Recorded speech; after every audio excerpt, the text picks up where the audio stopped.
Meus queridos irmãos, que a paz e a graça de nosso Senhor Jesus esteja em nossos corações.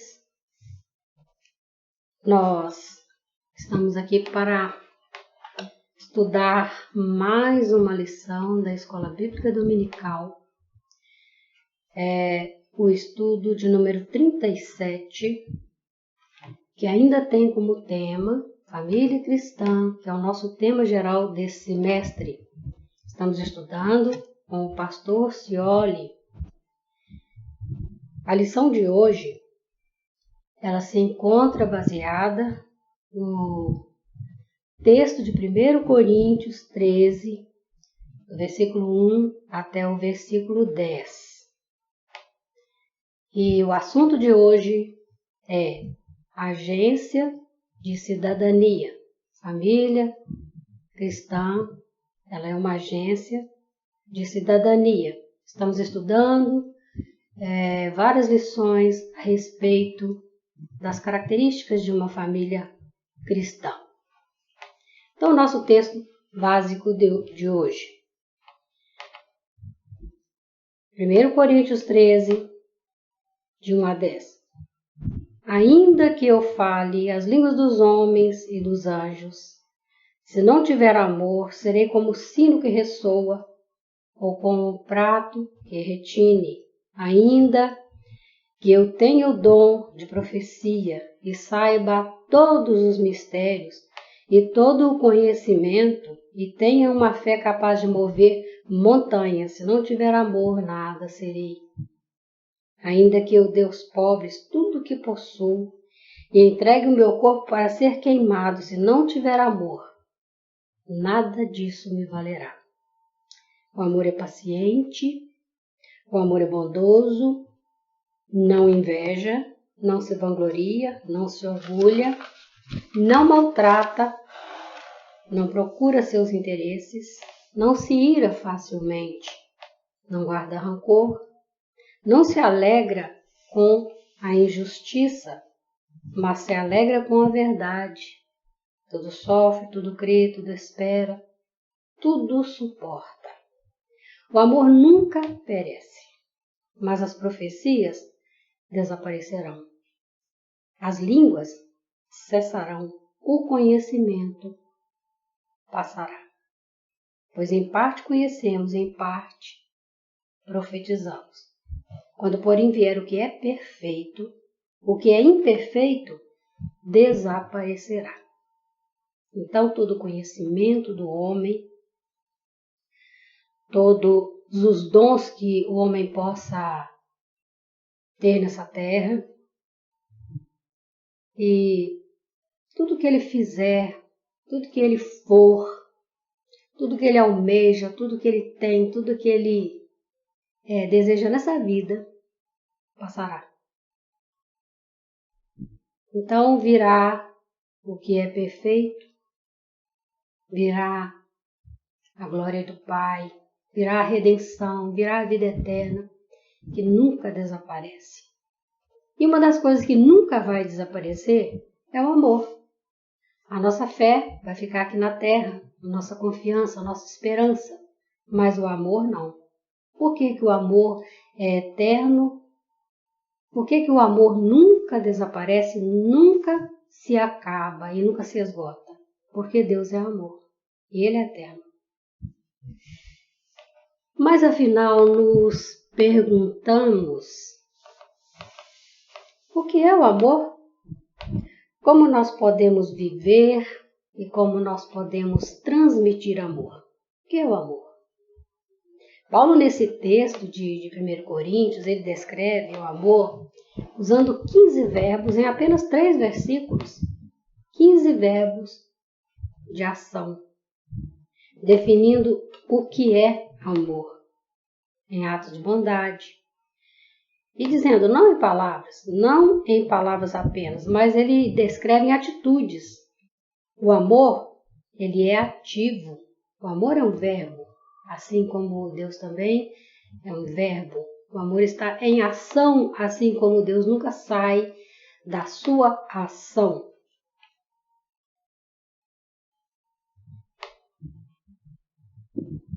Aqui ele descreve a qualidade do verdadeiro amor que emana de Deus. Esse é o verdadeiro amor. E esses são os atributos que nos definirão como filhos de Deus ou como cristãos. Que atributos são esses? São os nossos atos de amor.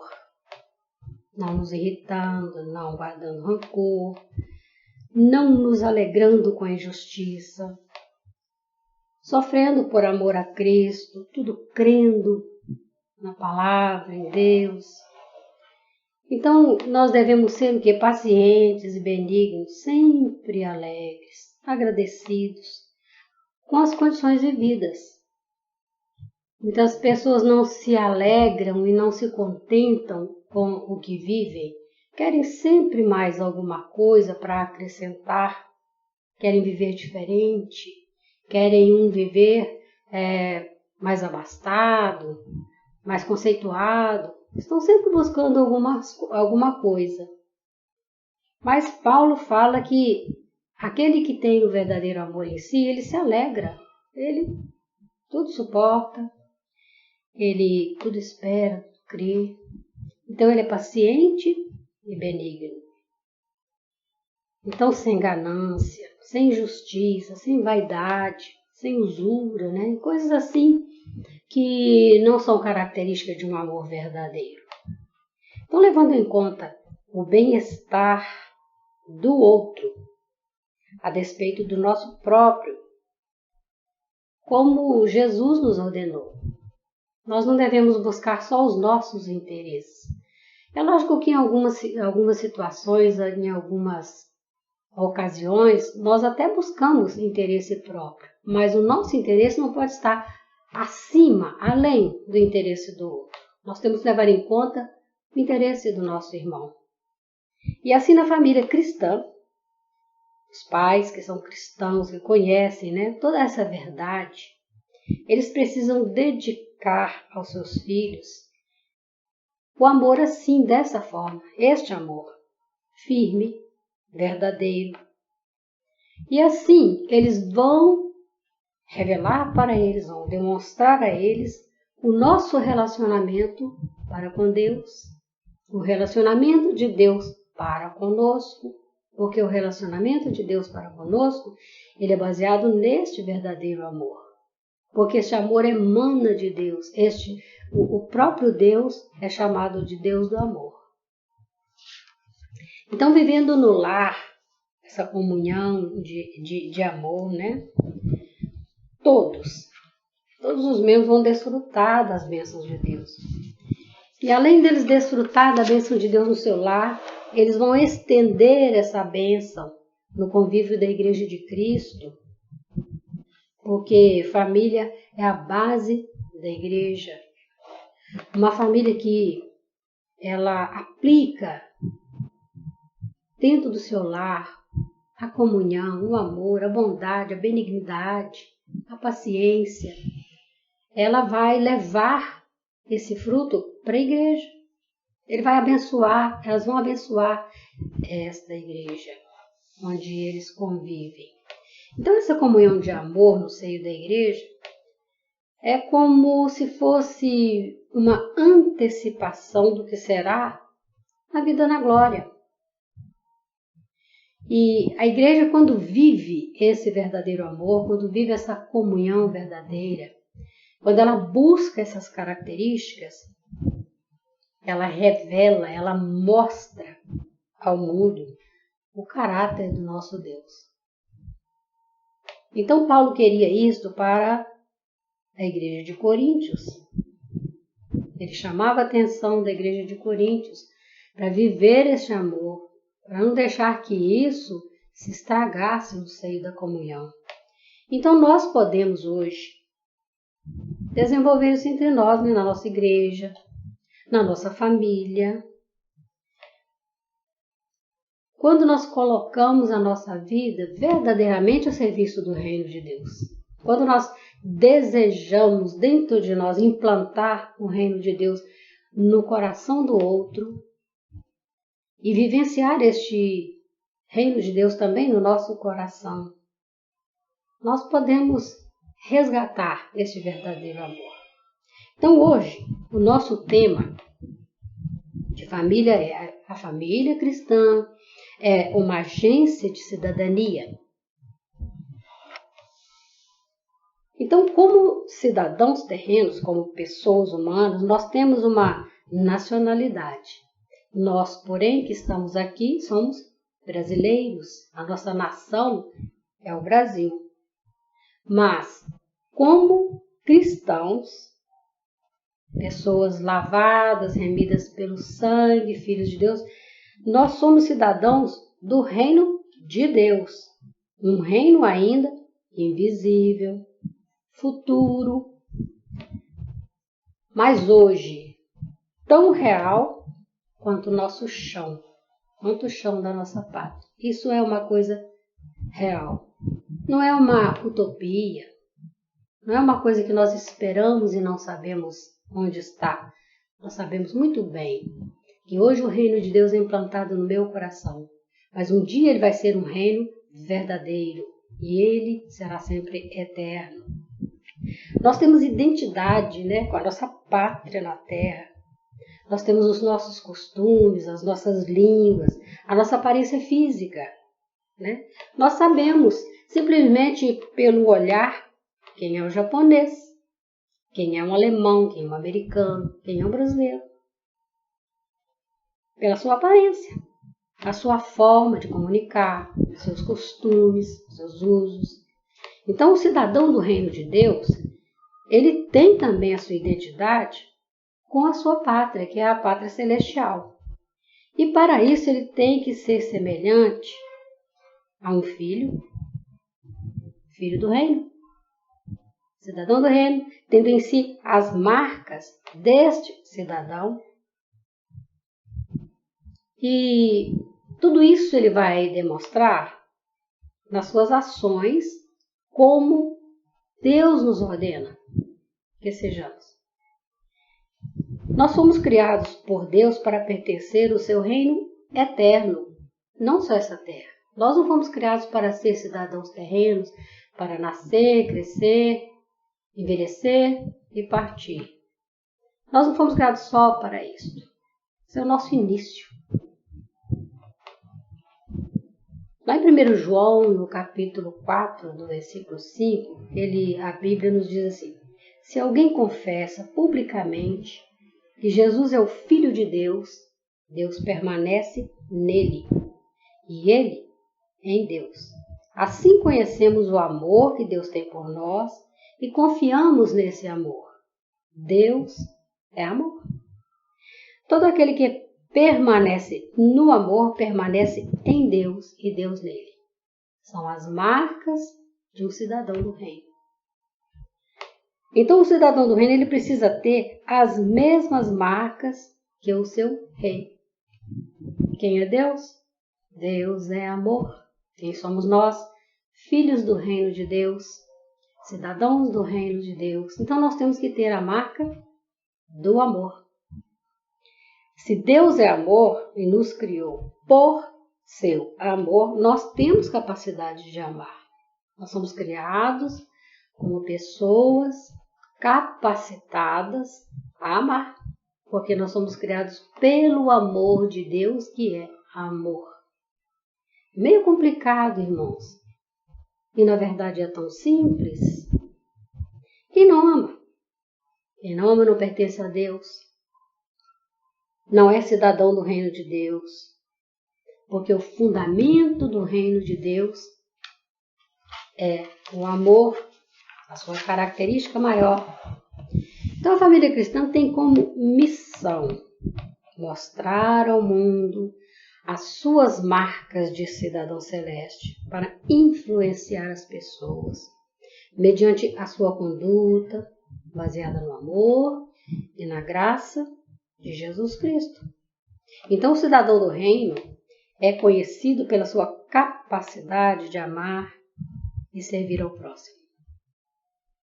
E isto ele aprende no seio da família, que se orienta pela palavra de Deus. Então, uma família cristã, ela cria os filhos orientados pela palavra. E a criança aprende no lar, não é na escola, não é na igreja. A criança aprende no lar. Ela aprende a ser um cidadão do reino de Deus, com seus pais. Então o cristão tem como fonte de conhecimento a palavra de Deus, a Bíblia. E nela ele aprende que depende do outro. Todos nós somos, de alguma forma, dependentes tanto de Deus, o Pai, quanto do meu irmão, do meu próximo, do outro. E isso se forma no lar, esse senso de apoio comum, esse respeito mútuo, a alegria de servir como missão trazida por Deus a nós, ordenada a Deus para nós por Deus. Isso a gente aprende no lar, no seio da família.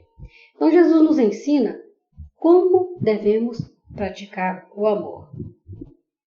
E de forma geral, sem distinção, sem reserva, né? Porque o amor, você aplica o amor a qualquer pessoa, seja ela quem for, você deve a ela amor.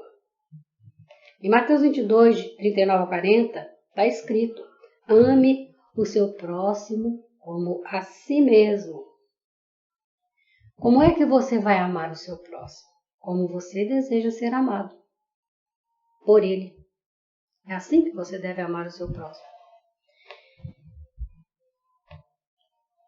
E o valor do seu irmão tem que ser maior do que o seu valor próprio.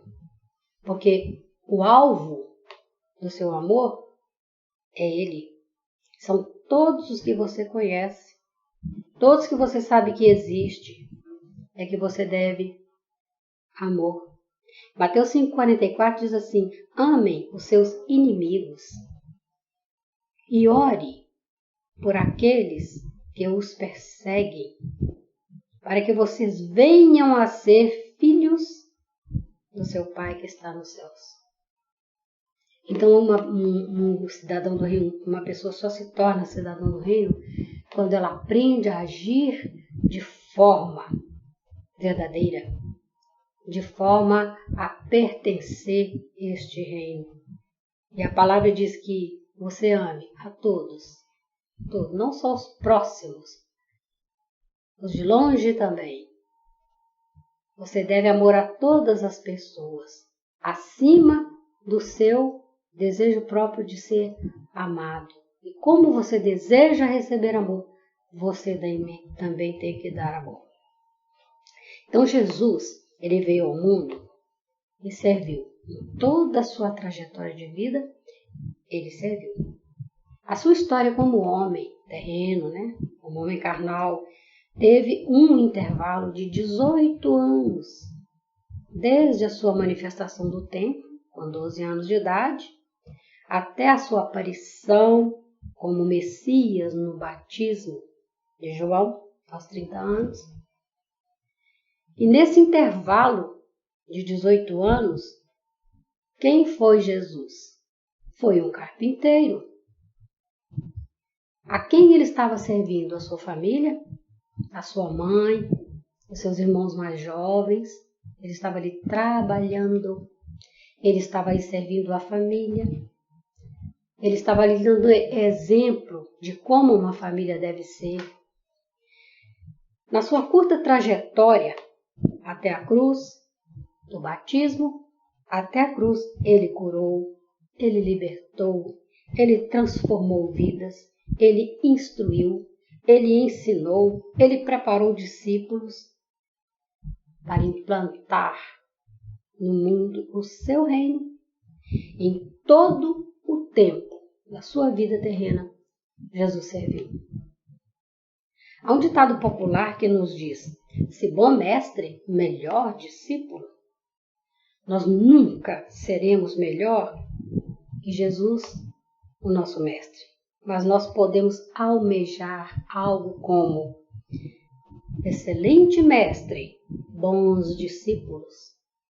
Nós podemos desenvolver em nós a sua bondade, o seu amor, a sua paciência, a sua benignidade. Nós podemos ser bons discípulos. Melhores nós nunca seremos. O tópico 1 da nossa lição fala sobre a preocupação social. A família cristã se compõe de pessoas terrenas, normais, com necessidades básicas, como roupas, remédios, alimentos, moradia.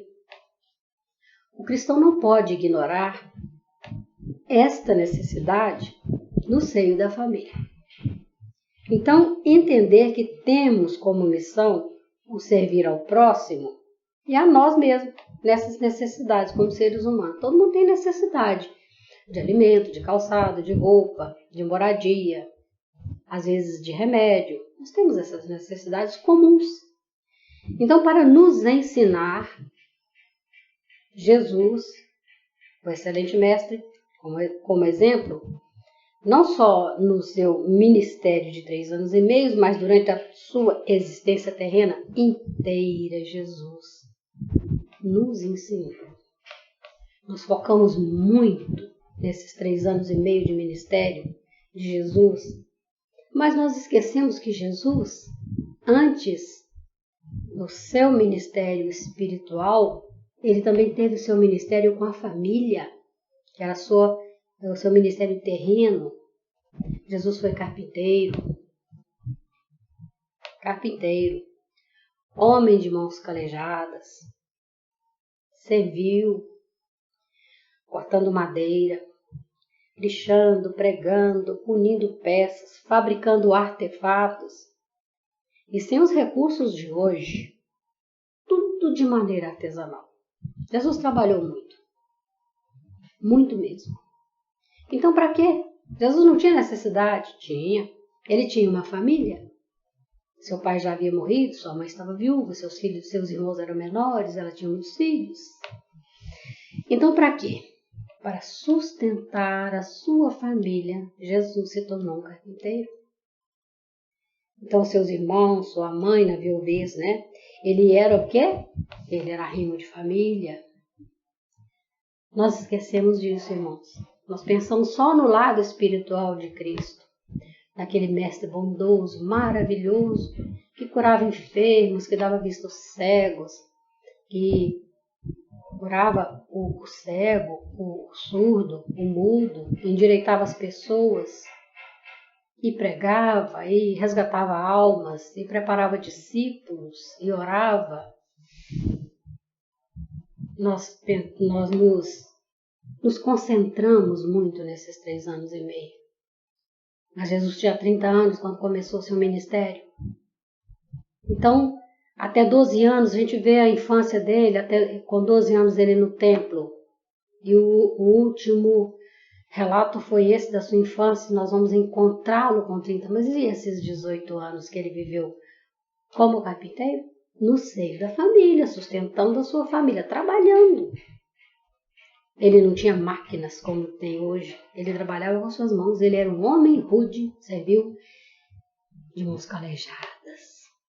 Rude no sentido de ser um trabalhador, não rude de ser grosseiro. Jesus nunca foi grosseiro. Então isso nos ensina que a família cristã tem por finalidade influenciar a sociedade nas questões humanitárias, acudindo o que precisa de pão material, de subsistência física, alimento, roupa, remédio. Então o Evangelho de Cristo deve ser anunciado na sua íntegra. A missão terrena e também a missão espiritual. Corpos saudáveis, mentes receptivas, corações acessíveis. Então quando nós atendemos o nosso irmão na sua necessidade terrena, nós levamos a ele a manifestação do amor, os nossos atos de amor, acudindo ele na sua necessidade física terrena. E com isso nós alcançamos corpos saudáveis, mentes receptivas, porque vai ficar agradecido e corações acessíveis para receber a palavra. Então a igreja tem a sua missão social no mesmo nível da sua missão espiritual para levar o homem ao conhecimento de Deus. Há muitas igrejas, muitos ministérios, que investem tremendamente no lado espiritual e esquecem do social. Há igrejas que se aplicam muito na área social, mas esquecem do alimento espiritual. Então não pode, tem que haver equilíbrio. O evangelho ele tem que ser entregue na sua íntegra, em todos os seus aspectos. E o nosso segundo tópico fala na formação cidadã. Então na família é que se aprende a ser um cidadão terreno, digno, Cabe aos pais ensinar aos seus filhos os seus deveres com a sociedade e também com a sua pátria, amar o seu país, respeitar as autoridades terrenas, obedecer a todas as leis da nação, porque isso também é bíblico. Então, na família é que nós aprendemos desde cedo que a Constituição do país ela é baseada na Constituição da Lei de Deus. E que toda a autoridade terrena veio pela ordenança da palavra de Deus, da Lei de Deus. Então, as autoridades constituídas por Deus